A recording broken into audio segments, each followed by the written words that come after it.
A ver, hoy nos adentramos en un tema que, bueno, para los que están a pie de cama en las UCIs es el pan de cada día, pero a la vez es uno de los mayores dolores de cabeza. Hablamos del síndrome de dificultad respiratoria aguda, el SDRA.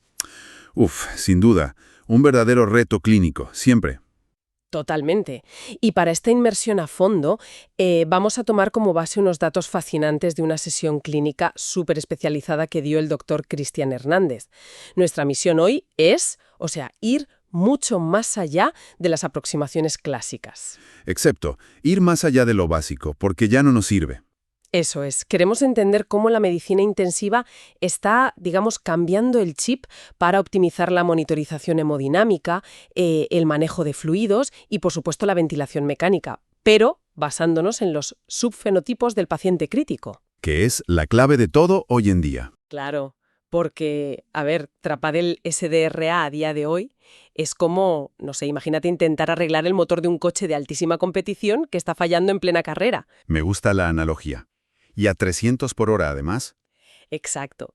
Y claro, históricamente la medicina se acercaba a este motor humeante con una sola llave inglesa. O sea, daba igual si el fallo venía del sistema eléctrico o de la inyección de combustible. Si salía humo negro, pues se usaba la misma herramienta.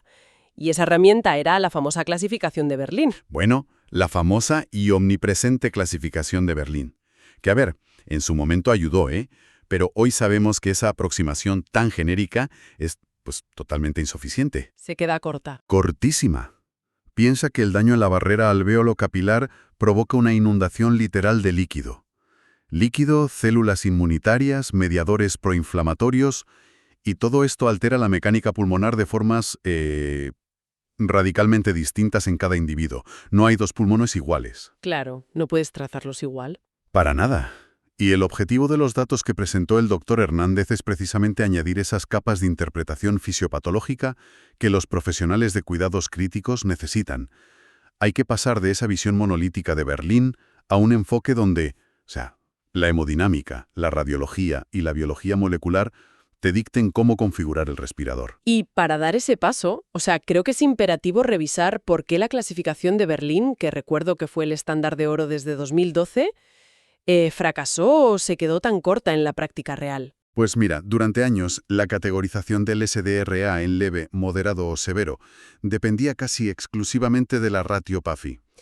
Que sobre el papel, estructurar el daño pulmonar según el nivel de hipoxemia aportaba un marco de trabajo superordenado, ¿no? Sí, sobre el papel quedaba precioso, pero la realidad clínica demostró ser muchísimo más caótica. A ver, la PAFI es un marcador de oxigenación, vale, pero no es un marcador biológico de la enfermedad en sí. O sea, te dice cómo está respirando, pero no por qué está fallando. Exactamente. El problema central que destapó las limitaciones de Berlín fue la respuesta clínica divergente. O sea, veíamos constantemente situaciones donde, fíjate, dos pacientes ingresados con una PAFI idéntica, pongamos de 110, cumplían los mismos criterios radiológicos, la misma temporalidad, y se les ponía exactamente el mismo protocolo de ventilación. El protocolo estándar. Eso es. Pues bien, uno recuperaba la distensibilidad pulmonar en unos días, y el otro, con los mismos parámetros iniciales, entraba en un fracaso multiorgánico refractario y se moría. Claro. Esa divergencia te está gritando que el grado de hipoxemia era solo la punta del iceberg, ¿no? El síntoma final de vías fisiopatológicas totalmente distintas. Tal cual. Y eso es lo que nos lleva al gran cambio de paradigma que provocó el estudio de Calfí en 2014, que también se menciona en la sesión clínica. Que ese fue un momento el momento eureka de la medicina moderna en este campo. Totalmente. Ahí se demuestra, mediante unos análisis de clases latentes, que el SDRA alberga distintos subfenotipos. De repente, la enfermedad exige que la mires desde un perfil biológico, desde un patrón radiológico, y viendo el grado de compromiso cardiovascular. Claro. Entender que la inflamación es el verdadero motor del problema te obliga a preguntarte ¿cómo se dividen fisiológicamente estos pacientes antes de que siquiera toques un botón del respirador? Exacto.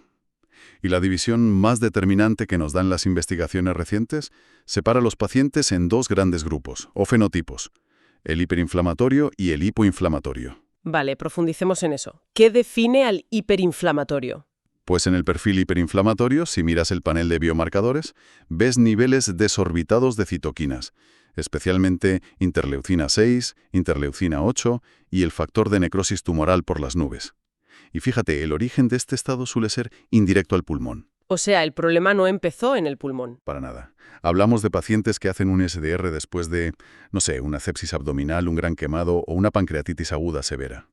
El pulmón ahí es una víctima colateral de una tormenta sistémica brutal. Y ojo, la mortalidad en este grupo es drásticamente superior. Claro, el cuerpo entero está en llamas y el pulmón sufre las consecuencias. Mientras que en el perfil hipoinflamatorio, si no me equivoco, el insulto original sí es un daño pulmonar directo, ¿verdad? Eso es. Una neumonía bacteriana grave, una broncoaspiración masiva.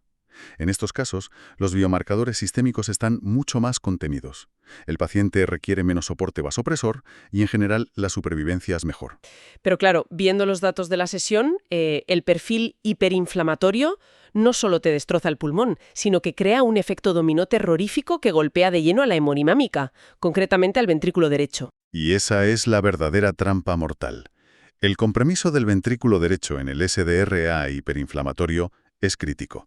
A ver, la inflamación sistémica, sumada a la hipoxia que hay en el alveolo, te genera una vasoconstricción pulmonar masiva, además de que se forman microtrombos en el lecho vascular pulmonar. Y la resistencia vascular se dispara. Se pone por las nubes. Y claro, el ventrículo derecho es una cavidad de paredes finitas. Está diseñado para manejar volumen, no para empujar contra una presión alta. No está preparado para eso. Exacto. Así que al enfrentarse a esa poscarga tan bestia, claudica. Se dilata y al dilatarse, el tabique interventricular se abomba hacia el ventrículo izquierdo, aplastándolo un poco y limitando su llenado, con lo cual el gasto cardíaco general se desploma. Que es lo que llamamos el desacoplamiento ventrículo-arterial pulmonar. Eso mismo. Es que si usamos una analogía para visualizarlo, imagínate el ventrículo derecho como una bomba de agua, que normalmente empuja líquido por unas mangueras súper flexibles, ¿vale? Vale. Y de repente, por la inflamación masiva y los trombos, esas mangueras se convierten en tuberías rellenas de cemento. Totalmente. Claro, la bomba choca contra un muro insalvable. Y en esa situación tan crítica, la sesión hace muchísimo hincapié en el manejo conservador de fluidos. Porque claro, la inercia clásica, la típica reacción ante un paciente inestable con bajo gasto, suele ser meterle cargas de volumen, ponerle fluidos. Que es el instinto de todo médico al principio. Exacto. Pero si inundas un sistema donde la bomba ya está fallando contra tuberías de cemento, o sea, parece una receta para el desastre, ¿no? Es que empeoras la situación exponencialmente. Por eso, una vez que pasas esa fase de resucitación inicial, que hay que hacerla, el manejo conservador de líquidos es innegociable. Si tú le metes volumen extra a un ventrículo derecho que ya está dilatado y sufriendo por la hipertensión pulmonar, esa dilatación empeora. Y ojo, empeora la isquemia de su propia pared. Claro, sufre más. Y agravas ese desplazamiento del septo hacia la izquierda que comentábamos. Además, todo ese exceso de presión higrostática acaba fugando más líquido hacia el intersticio pulmonar.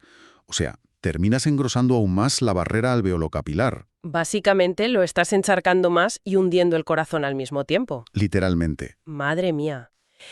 Entonces, si la hemodinámica y el estado inflamatorio te marcan estos límites tan estrictos, el siguiente paso lógico es mirar la estructura física del daño en los pulmones antes de ajustar el respirador, ¿no? Imprescindible. Y aquí entra el Life Trial de 2019 que aparece en las fuentes. Es súper revelador, porque nos clasifica el daño en el campo de batalla radiológico en dos patrones excluyentes, el patrón focal y el patrón difuso. Y es que la arquitectura de ese daño es lo que te tiene que dictar la estrategia con el ventilador. Mira, el patrón focal presenta unas consolidaciones muy densas, normalmente en las zonas dependientes por la gravedad, pero deja áreas pulmonares extensas totalmente sanas, totalmente preservadas y con una compliance, una distensibilidad normal. O sea, un pulmón a parches. Partes muy malas y partes perfectas. Eso es. El patrón difuso, por el contrario, te muestra un edema bilateral algodonoso súper homogéneo. Ahí prácticamente todo el tejido pulmonar sufre la misma pérdida de aireación. La diferencia vital entre tener un patrón u otro es cómo van a responder al reclutamiento alveolar. Y aquí, fíjate, surge una fricción clínica que me parecía interesantísima. Porque, a ver, si un clínico ve a un paciente con un patrón difuso y sabe que esos alvéolos son altamente reclutables, pues la tentación inmediata podría ser aplicar maniobras agresivas. Claro, la lógica te dice eso. Subir la PEP, la presión al final de la expiración, a 35-40 centímetros de agua para abrir por la fuerza todo ese tejido colapsado. Pero ojo, las guías de la Sociedad Torácica Americana, la ATS, emiten una recomendación fuerte en contra de estas maniobras tradicionales. O sea, resulta súper paradójico tener un pulmón reclutable y que te prohíban usar la herramienta principal para abrirlo. Es paradójico hasta que miras el coste fisiológico, que es inasumible. A ver, someter todo el tórax a unas presiones intratorácicas tan elevadas, de forma sostenida, te colapsa el retorno venoso.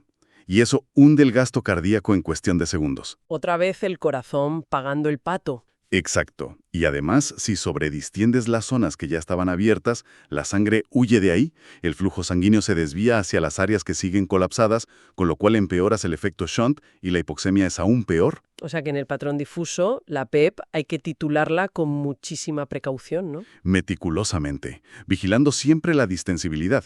Pero esas maniobras antiguas de insuflación máxima sostenida han demostrado aumentar la mortalidad y ya no se recomiendan. Vale. Pero claro, si aplicamos esas presiones tan altas en un patrón focal, el del pulmón a parches, el desastre ya es puramente mecánico. Porque, a ver, el gas del respirador no es tonto. Sigue el camino de menor resistencia. Claro, no se va a pelear con el tejido duro. No va a penetrar en las zonas consolidadas, se va a ir en masa a esas áreas sanas y preservadas, y las va a inflar hasta superar su límite elástico. Y la rompe. Es que en el patrón focal, aplicar una PIP elevada somete a las unidades alveolares sanas a un estrés transpulmonar extremo. Esa sobredistensión regional te genera fuerzas de cizallamiento, rompe el citoesqueleto de la célula y desencadena algo que llamamos mecanotransducción. Que suena a película de ciencia ficción. Sí, pero es muy real y muy peligroso.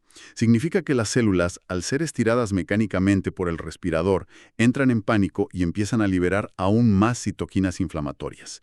Así que, fíjate, pasas de causar un volutrauma directo por la presión a generar un biotrauma en todo el cuerpo. Por eso, en el paciente focal, la PIP restrictiva es una obligación fisiológica. Lo cual le añade una capa extra de complejidad al asunto, porque las fuentes destacan que este daño no es una foto fija, el tejido muta. Un paciente puede entrar hoy con una neumonía y un patrón puramente focal y, por la tormenta de citoquinas o porque lo hemos ventilado mal, en 48 horas te hace un edema difuso. Y te cambia por completo el escenario. Por eso exige una reevaluación constante. Claro, y esto nos mete de lleno en el núcleo de todo este manejo, las matemáticas del daño. O sea, la física pura de cómo evitar la lesión inducida por la ventilación, el BILI. Porque ya no basta con esa regla antigua de mantén el volumen corriente entre 4 y 6 mililitros por kilo y que la presión plató no pase de 30, ¿verdad? A ver, esos son los límites históricos de seguridad, y hay que conocerlos.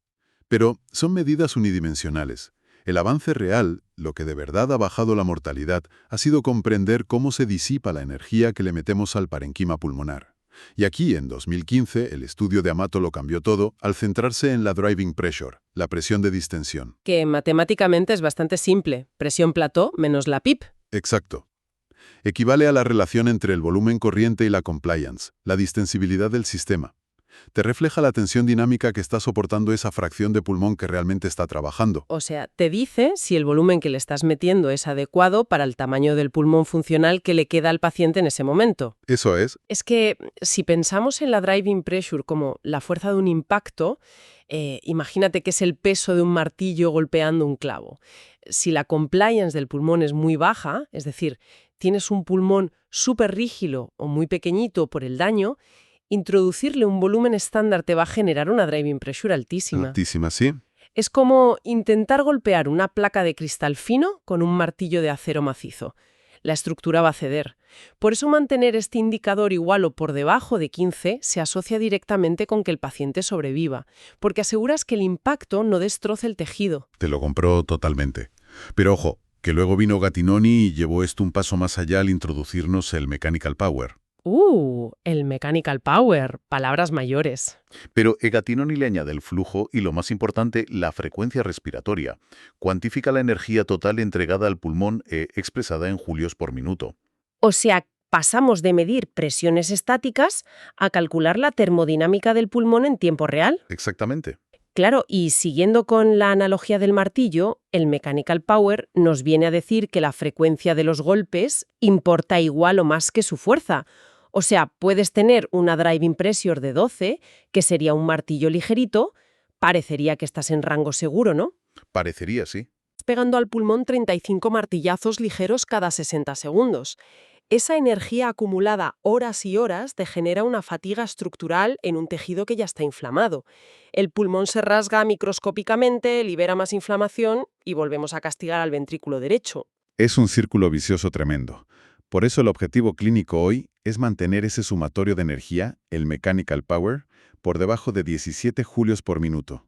Esa es la base real de la ventilación ultraprotectora, reducir la energía al mínimo indispensable para que el paciente vima. Pero claro, en la vida real, en un SDRA muy severo, a veces tú minimizas el mechanical power al máximo, haces todo bien y la oxigenación sigue siendo incompatible con la vida, o el ventrículo derecho sigue a punto de colapsar.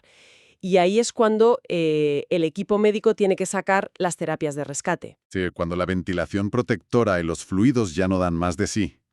Y leyendo el análisis me queda clarísimo que estas terapias son como un reloj de arena. La ventana de oportunidad es minúscula. Por ejemplo, el decúbito prono.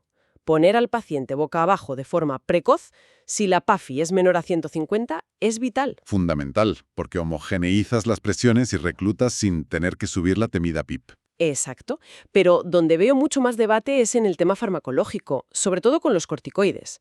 A ver, desde la pandemia parecía que poner dexametasona era el remedio universal, pero en la evidencia actual te marca unas líneas rojas absolutas.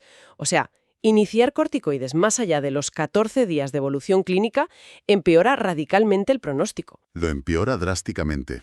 Y claro, a nivel lógico, si el fármaco sirve para apagar la inflamación, cuesta un poco entender por qué darlo tarde se vuelve tóxico, ¿sabes? Es que la respuesta está en las fases del pulmón, en la histología.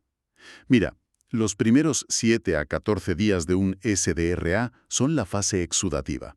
Hay mucho edema, muchas proteínas, una invasión brutal de neutrófilos. Ahí el corticoides es útil, porque frena esa tormenta. Vale, ¿tiene sentido? Apaga el fuego. Pero pasado ese umbral mágico de 14 días, el pulmón cambia. Entra en una fase fibroproliferativa. Los fibroblastos empiezan a soltar colágeno para intentar reparar la membrana que se ha roto. Si tú das corticoides en esta fase, inhibes ese proceso de cicatrización que es vital. Y encima, deprimes un sistema inmunitario que ya está exhausto tras 2 semanas de UCI. O sea, le quitas al cuerpo su capacidad de repararse y lo dejas sin defensas. Totalmente.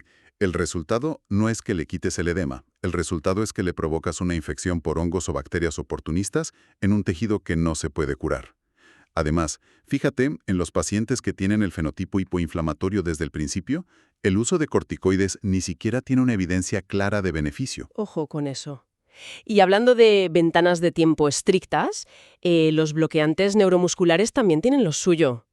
Esa perfusión continua de relajantes musculares. Sí se reservan para casos muy graves, con PAFI menor de 100, donde el paciente pelea con el respirador, las famosas asincronías. Al paralizarlo, te aseguras de que el ventilador entregue exactamente el mechanical power que has calculado, sin que el esfuerzo del paciente te desbarajuste todo. Pero la restricción vuelve a ser el reloj. No recomiendan pasar de las 48 horas de bloqueo continuo, ¿verdad? Ni de broma. Si te pasas el riesgo de que el paciente desarrolle una polineuropatía y miopatía del paciente crítico es altísimo. Y si le destrozas el músculo, luego no vas a poder destetarlo del respirador en la vida. ¡Qué barbaridad! Y bueno, si toda esta orfebrería de presiones, tiempos y fármacos falla, el último eslabón es el ECMO venovenoso, la membrana extracorpórea. El último cartucho, sí. Pero es un soporte con criterios estrictísimos. PAFI menor de 80 o un pH por debajo de 7,25 por hipercapnia que no puedes resolver ventilando. Pero lo que me dejó fascinada de la sesión del doctor Hernández es que hay un límite temporal casi inquebrantable. O sea, el ECMO solo se recomienda si el tiempo de evolución de la ventilación mecánica es menor a 7 días. Así es, 7 días. Es que un margen de 7 días es un suspiro para un paciente crítico, ¿no te parece? Es un margen muy estrecho, sí. Pero la justificación fisiológica no te la puedes saltar. A ver, el ECMO no cura el pulmón. El ECMO te compra tiempo para que el parénquima intente recuperarse mientras tú lo dejas descansar. Si un paciente ya lleva más de 7 días machacado por el respirador con presiones altas, el daño en la matriz pulmonar ya suele ser irreversible. Ya ha empezado a fibrosar. Exacto. Someter a ese paciente a una técnica tan invasiva como el ECMO, que tiene unos riesgos hemorrágicos y trombóticos tremendos, pues a ver, carece de sentido si ese pulmón ya no tiene capacidad física de regenerarse. Es ensañamiento, igual que está desaconsejado en pacientes inmunosuprimidos o con comorbilidades graves, donde el pronóstico ya es infausto. Claro, al final todo este análisis tan profundo te obliga a, no sé, reconfigurar totalmente cómo nos enfrentamos al paciente crítico hoy en día. Hay que cambiar el paradigma. O sea, tienes que integrar si es hiperinflamatorio o no, medir cómo está sufriendo el ventrículo derecho con el ecocardio, ver si el daño en la placa es focal o difuso para no reventar las zonas sanas y encima calcular la potencia mecánica, los julios por minuto. Es que el SDRA no es una foto, es una película. Y el clínico tiene que estar modulando el tratamiento casi minuto a minuto. El gran fracaso de la medicina clásica aquí era tratar la etiqueta de la enfermedad. Tratar un SDRA severo en vez de tratar la mecánica real del daño. Claro, miraban la enfermedad y no al enfermo. Y el reto en las UCIs ahora es dominar la integración de datos de todo tipo. Los números del respirador no valen de nada si no cruzas eso con una ecografía a pie de cama, viendo cómo late ese corazón derecho y midiendo las presiones pulmonares. Totalmente. Y, a ver, escuchándote y viendo todo este nivel de precisión milimétrica que exigimos, esto me plantea una idea final para que todos le demos una vuelta. ¿Un horizonte fascinante frente a los monitores de cuidados intensivos? A ver, cuéntame. Sabiendo que la respuesta del paciente fluctúa constantemente y que un milibar de presión mal puesto por el clínico te puede desencadenar un daño celular y hundirte el ventrículo derecho. ¿Tú crees que llegará el punto en que los propios respiradores integren sistemas de inteligencia artificial para analizar biomarcadores en sangre y los flujos de la ecografía en tiempo real? O sea, imagínate una máquina capaz de recalcular de forma autónoma el mechanical power cada segundo y que vaya ajustando el volumen y la presión sola antes de que el tejido llegue a su punto de rotura. Fíjate que no me parece tan lejano. Quizás ese sea el fin de Jinikigo, de nuestra llave inglesa oxidada de la que hablábamos al principio, ¿no? Y el nacimiento de un soporte verdaderamente acoplado, segundo a segundo, a la biología del paciente crítico. Pues sería una revolución increíble, la verdad. Un futuro que los intensivistas firmaríamos ahora mismo. Sin duda. Y con esa reflexión sobre el futuro de la interfaz entre la máquina y el paciente, lo dejamos por hoy. Para los clínicos que nos escuchan, espero que esta inmersión les haya dado nuevas perspectivas para el pase de planta de mañana. Seguro que sí. Hasta la próxima.